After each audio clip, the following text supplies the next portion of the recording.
So we want to welcome you to the cookout. Thanks a lot for coming out. We're glad that you're here. As we said, our first one was last month, and that was pretty amazing, and we had a lot of wonderful faces in here. And again, a lot of you are back, so we're really, really thrilled, and thank you. We feel really special that you returned. And if it's the first time that you're here, again, welcome. We're so, so glad to have you. So what is this cookout thing, right?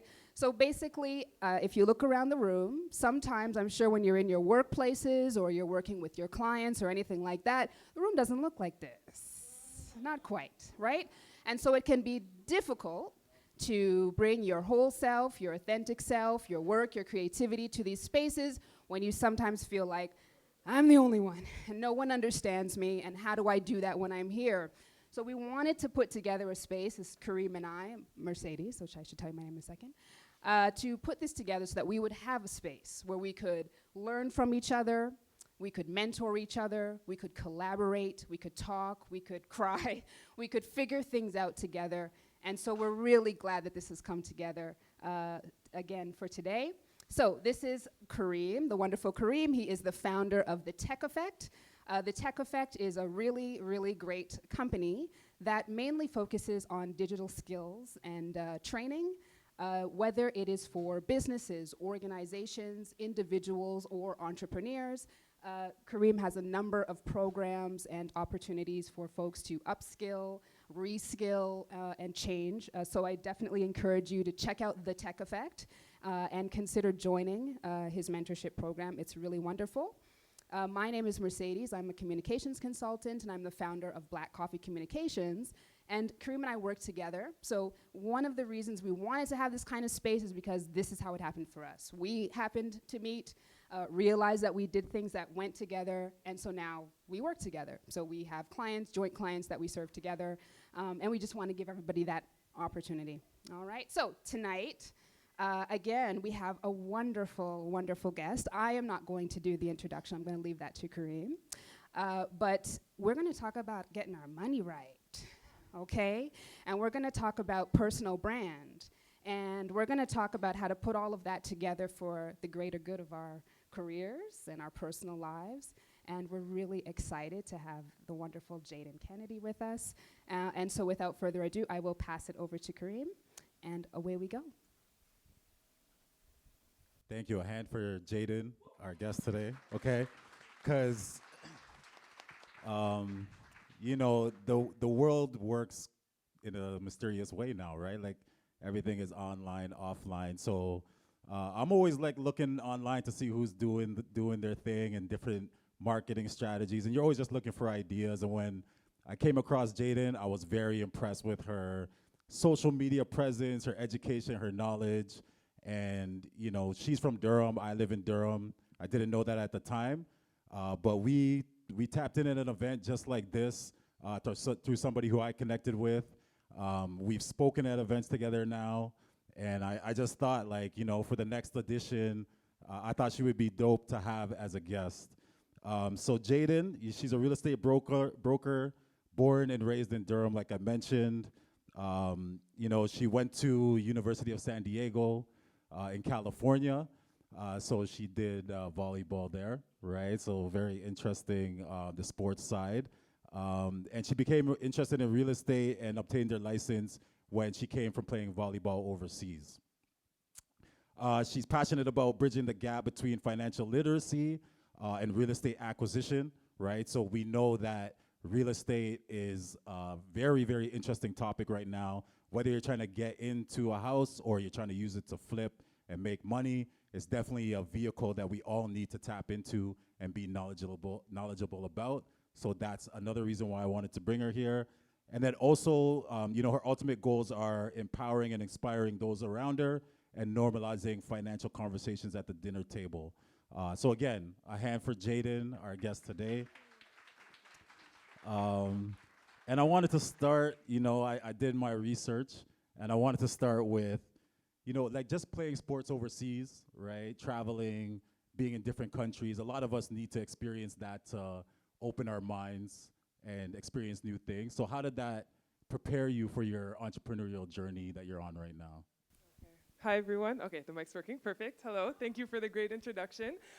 So I would say that number one, aside from just like getting, being able to get a scholarship and all of that stuff, is just being an athlete created or built this innate drive within me that has enabled me to pour everything that I have into whatever it is that I do. So I think that I took my competitive drive from athletics, and because it's innate, I put it into real estate. So I think that when I have children, I'm definitely gonna put them in athletics because it really teaches you, number one, how to be a leader. And as a realtor, sometimes you are a solo team and you need to also find your dream team, right? So I'm gonna give a shout out to Royston, all right? This is the mortgage partner that I work with. But yeah, it's really important to surround yourself with people who check off all the boxes and their whys sort of resonate with you. Another thing is just dealing with losses, right? When I lose, I see it more as a lesson, not necessarily a setback, and I just ensure that I don't have that same experience twice. So I would say that's a couple of the things that I learned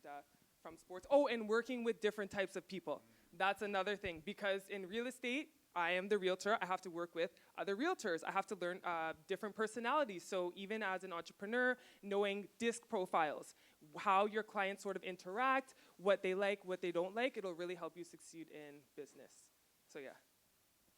Dope, dope, dope. So leadership. So I guess, what are some of the challenges, right? So think about, your life and some of those experiences and, what are some of the challenges that you've overcome? Because a lot of times people say, they want ideas and action items of how they can get through the hard times, right? Entrepreneurship is challenging. Like you said, there's a lot of losses that could defeat you. So what are some of the challenges that you went through and how did you overcome them?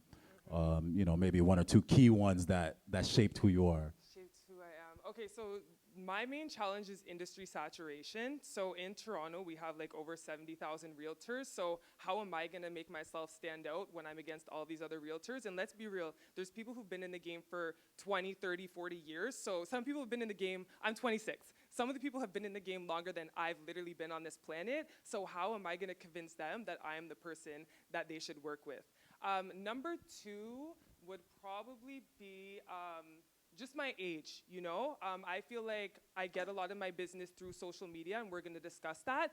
But I just think that some people see me, especially clients' parents, right? They look at me, they say, oh, she's so young and you found her on the internet. So I find that a lot of people actually question my credibility. So I leverage social media and use educational content as a way to show that I'm credible. So when I do have younger clients or older prospects, I can say, hey, I might be younger, but I know a lot more potentially than realtors that you transacted with in the past. So I would say industry saturation and my age. Nice, nice. Okay, so I guess talk about the market right now. Just really quickly, what's the market like for anybody that's trying to get into it?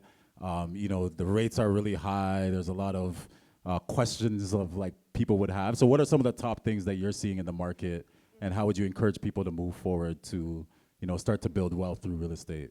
Yeah, so I just want to say that's also another challenge is external factors, right? As a realtor, I don't control what the Bank of Canada does, and that has a very big impact on how many people want to transact in real estate, right? Because as interest rates go up, people's buying power goes down, and a lot of people are reluctant to get into the market because number one, they're afraid that they can't afford to buy the property, or they'll get into a property because a realtor didn't do their due diligence, didn't educate them, and now they have to offload their properties. So I would say a few things that I'm seeing right now.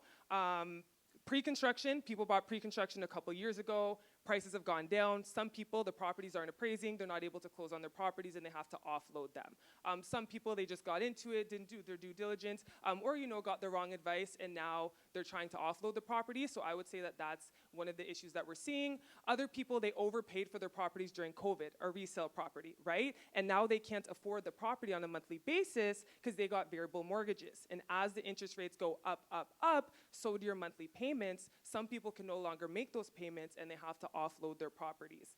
So what I'm saying to my clients is, I personally think it is in your best interest to purchase a house while rates are high if you can afford it. Now, I say this because number one, there's some people who can no longer qualify to buy because interest rates are so high. So number one, your competition is on the sidelines. Number two, people are offloading their properties because they're distressed. So there's the opportunity where you have less competition, there's distressed properties, and at the end of the day, if the average home price has gone down by $200,000, that means that the principal of your mortgage is also most likely going to be $200,000 lower also. So that's what I'm seeing right now. I see a lot of opportunities for my buyers, but I also have a lot of buyers who had significantly higher buying power a few months ago, and now they can no longer afford to get into the market. So if any of you guys are, on the side, you're wondering if you should get in or not, if you can make the payments on a monthly basis and you can qualify, I'm telling you right now, when the interest rates go down, the competition's gonna go up and property values are gonna go up. So it's in your best interest to get in now while the rates are higher and the prices are lower, as opposed to when the rates go down and the property price goes up. Okay, and you talked about, kind of educating and separating yourself through social media and education. So at what point should people contact you? Do they have to be like cash in hand with a house that they want, or is like, I'm just curious, Yeah. I'm gonna call Jayden and just kind of, get some info? Yeah, so we'll talk about this a bit later, but like I literally talk to children about real estate. So it is never too early to get into real estate. Like whenever that thought comes into your mind, please reach out to me. Because I have a lot of people, I don't want you to wait 5 years until you build your credit to get into real estate. Like I want to be a connector. I have contractors, I have accountants, I have credit repair people, I have mortgage people. If you tell me that your goal is to get into real estate, but I have XYZ challenges, that's amazing because I can help you get to the point where you are eligible to get a property. So literally, it's never too early to talk to anyone about real estate. And I actually recommend, once the thought comes to your mind, to talk to the appropriate people, because I can't tell you the amount of people who have a down payment and they're like, I'm ready to buy a house, but they don't qualify because their income is not high enough. But they didn't know this because they didn't talk to the appropriate people. So as early as possible. Good answer. Good answer. And I feel like that's a part of why we're here, is that sometimes, we have questions and we don't ask, and we need help and we don't ask. So, part of creating this platform is if you have these questions and you need connections to different things, right, for your business or for your personal journey, that's the point. So you talked about youth, right? So how important is ownership, right, for building building generational wealth, right, and building that long-term financial security that you can pass down through generations and share with the community? 100%. I feel like I'm looking at them a lot. I'm so sorry. I know it's a conversation. But I think it's really important to think about ownership. And the reason why I got into real estate is because I feel like a lot of people, especially within, the Black community, let's just be real, we see, ownership sometimes as a liability as opposed to potentially making it an asset, right? So my goal is to sort of change the narrative and show the power of ownership, because the majority of millionaires and billionaires, they built their wealth through real estate, and it can potentially be passive through the appreciation of your home. But also in a market like this, I personally believe it's really important to potentially own if you're able to, because interest rates are going up, which means that landlords' hands are tied. If your property, I think, was built after November 2018, your landlord can increase the rent however much they want. And do you really want to be that person who's at the hand of your landlord? It's not a good experience, right? So specifically for that, and specifically in our community, I'm so passionate about it because I have very qualified potential tenants who have just sold their properties, and people just don't want to rent to them. But if we have more Black owners in the community, we won't have as bad of a housing issue. So that's sort of my main thing, is get into ownership to build wealth, but also support other people in our community who might not have the means to get into ownership, but give them that chance. Come on, y'all. Thanks, guys. Such an eloquent speaker, so passionate, which is, kind of like my next question. So I went through a lot of your posts, and one is that it's not easy to be a realtor, right? Real estate ain't easy. You said 43% of realtors had no deals in 2022, and I believe between 1 to 5 deals is around 80%. So I want to shift the conversation towards social media and building your personal brand, and like, how do you separate yourself from the competition, when you're going to battle in the business game? So I think that what makes me unique is that I'm just very candid, you guys. Like a lot of realtors, they get into real estate for money. I'll ask, especially new realtors, oh, why are you in real estate? Oh, because I want to make money.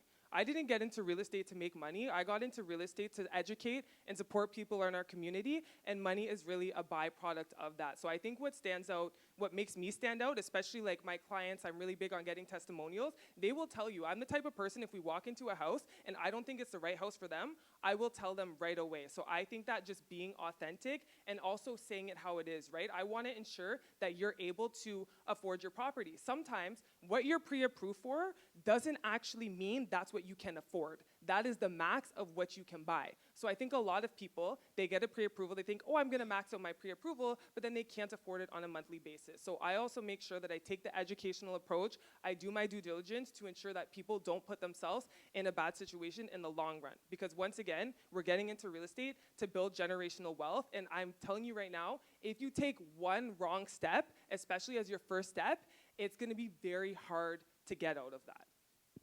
So yeah, education and being authentic. That's dope. Okay, so are you only on IG?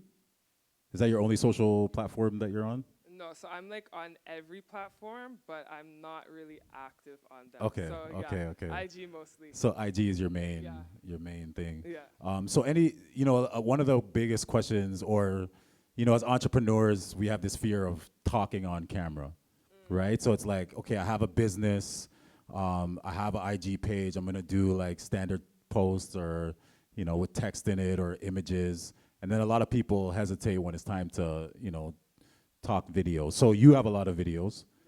You do reels really well. And you shared some of your numbers the other day, which was the pre-construction in Pickering. Seemed like there was a lot of interest with that. So just talk to the people about like getting on camera, being your authentic self. How important that is that for you? How has it helped you? And some words of encouragement for anybody here that's, doing the pump fake right now. Yeah, talk to the shy ones. Yes. So I'll start with the ugly before I get into the good. Like, I'll just keep it 100 with you guys. I get haters on a daily basis, people calling me ugly, saying I sound weird, saying I'm too muscular, whatever. You just have to have thick skin. But I think that the most important thing is to surround yourself with supportive people. That's the first thing. And like, I'm so lucky, my mom is like my biggest fan. I was going through my old reels a little while ago and I was like, these are nasty. That's my friend Patrice. I was showing her my videos and I'm like, how did you let me post those videos? They're actually so gross. But at the time, right, it was really encouraging because no one was really putting out content the way that I was, right? So it really just starts with one video at a time. Make sure that you're surrounding yourself with supportive people. If you need people to gas you up on IG, like, send me your reel. I will literally comment, be like, oh my gosh, to support you. But I think that it's really just getting started. I will say that a couple of things that I learned is, number one, at first I was trying to record everything in one take. And I would be killing it. And then in the last 10 seconds, like, a bird would fly by, or like I'd burp, like something dumb happened, and then I'd have to restart the content, right? So what I do now is I record it like maybe 5 seconds by 5 seconds by 5 seconds, and then I merge it, and I also find that that increases my watch time because it's not me just sitting here the whole time. It sort of cuts, which keeps people engaged. Can you repeat? Did I elaborate enough? What was Yeah.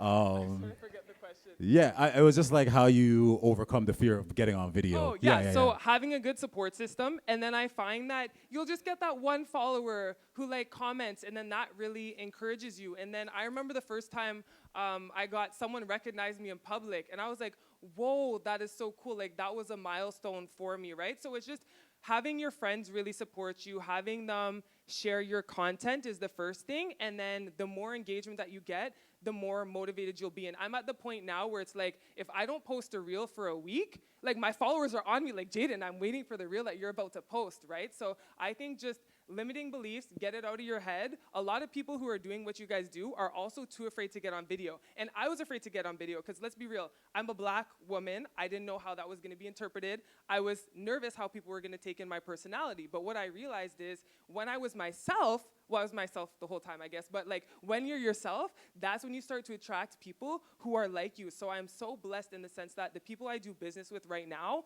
they feel like I'm looking at you, they feel like they're my friends, right? Which is really nice. And it's so fun because now I have clients, inviting me to their houses, birthday parties, whatever.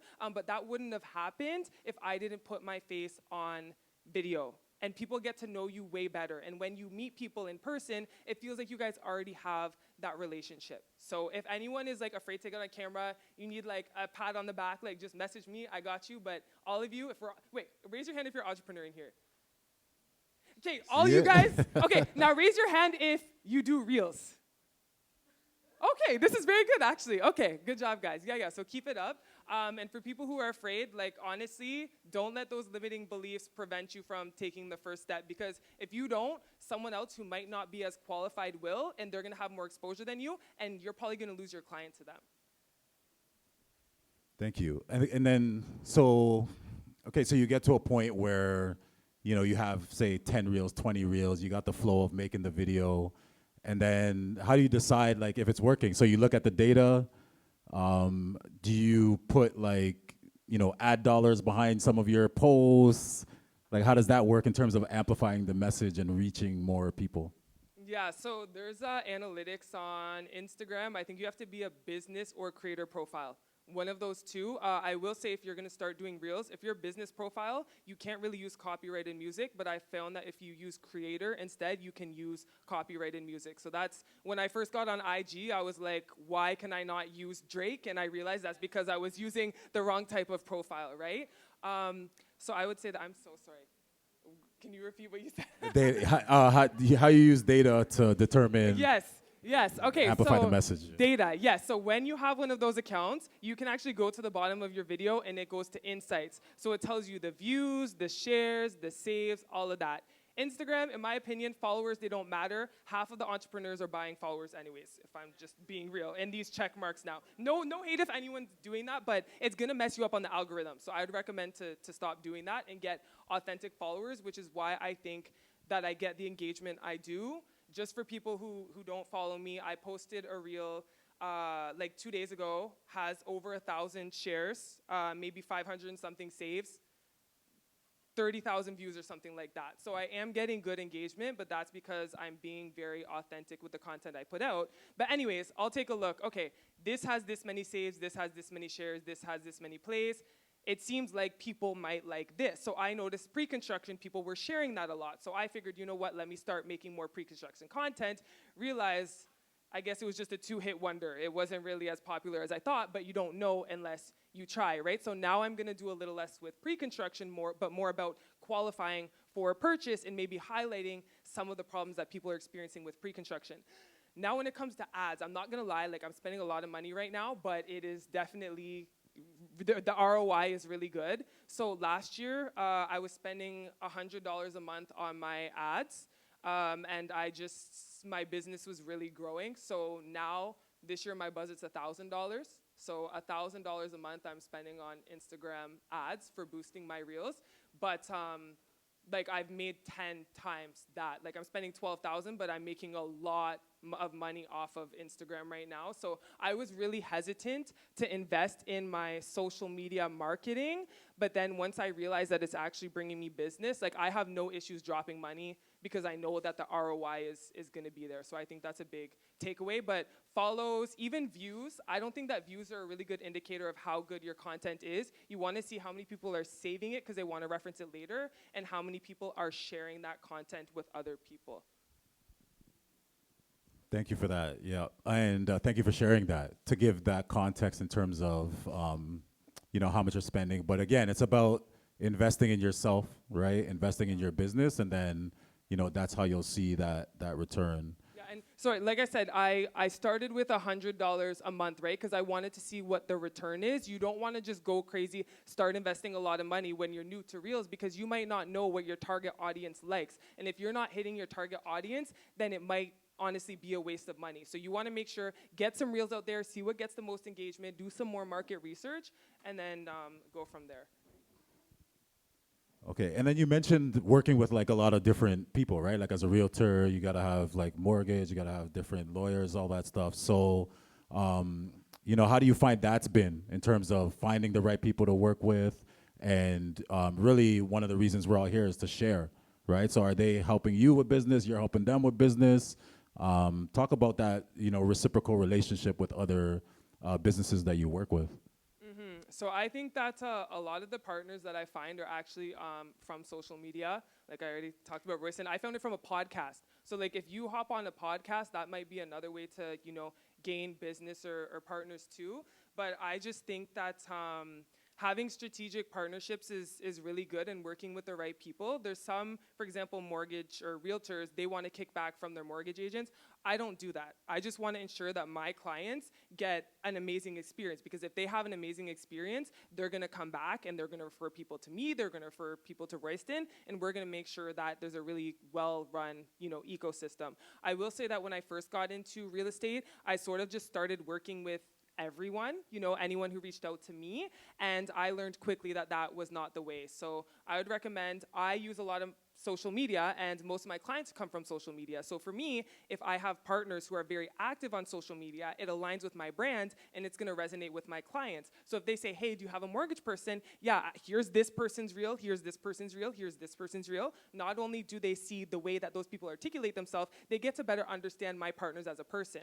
I don't want to partner with someone who's, I do have a couple behind the scenes partners, but I would rather have my clients see the way that they interact and understand the team that they're going to be working with in the first place. So I use social media a lot to find my partners. Also, if you have a business and you're not on Google, get on Google. That's how I sift through a lot of people too. Mortgage people be like, oh, I want to work with you. Then I go on Google and their Google reviews are janky. I'm not going to work with you, right? But if you have 5-star Google reviews, then I might entertain that and sort of have a conversation with you. In terms of business, it's great because I try to always connect people, and I find that the more you connect with people, the more business sort of just naturally comes. So just make sure you do your due diligence when you're finding people, and whatever way it is that you sort of prospect, maybe try to find people who align with that so that your brand is more complete and consistent. Thank you. Pause. Good? Okay. Yeah, a couple more. Yeah, actually, I just really had like one or two more, but we wanted. Do people have questions in the audience? Anybody have a question? Okay, yeah, because we're gonna come and do questions. So I just really wanted to talk about the education piece and the mentorship, because this is actually something I didn't know you did when I first started seeing your content. But what are you doing in terms of education in the schools? What are you teaching, and what ages are you working with? How are you finding it? Okay. So before we get, I may need you to repeat that question in a second. But the power of social media. So I've been able to create multiple streams of income despite being a realtor. So I make money through transacting in real estate because of the way that I speak, right? I get speaking engagements. Some of those you get paid for. Because I'm good with Reels, people are asking me, hey, can you make a social media course? I will pay for that. So there's multiple ways that I'm able to leverage the presence that I've created on social media to create multiple streams of income, which then I can use to buy more real estate, because I love investing in real estate, right? Back to your question. Yes, and so using social media has enabled me to have exposure to a variety of people, including school principals, university teachers, elementary school teachers, and they will actually reach out to me and ask them to speak at their schools. So I speak to a lot of youth. I was an athlete, so there's a lot of organizations where I'll go talk to the male basketball players and not only talk about the fact that we can be good basketball players. If we want to go to the States, you need to be good at basketball and school, right? And then after we're done school, what are we going to do with our money? Because I know a few guys in the NFL, they made a lot of money, but they were very ridiculous with it, and now they don't have any money, right? So I want to instill at a young age the importance of not only, I love real estate, but that type of topic might go over their head. So just financial literacy, because a lot of people, especially within our community, we might not have someone in our house who knows about financial literacy. So I want to be that person that they can go to and better understand a debit card versus a credit card, what a credit score is, what the cost of living is, right? Because a lot of people, they go to school, they don't know how much it costs for toilet paper, right? Especially during COVID, the prices of those things, it was crazy, right? So just really preparing them for life at a young age. And in doing that, the teacher's like, wow, I really like this girl. I want to sell my house, right? So it's like it all sort of comes back together full circle. It's like the more that I pour into the community, the more the community sort of pours back into me. Give it up, y'all. Thank you for that. Very important. Okay, so we're gonna come to the audience now.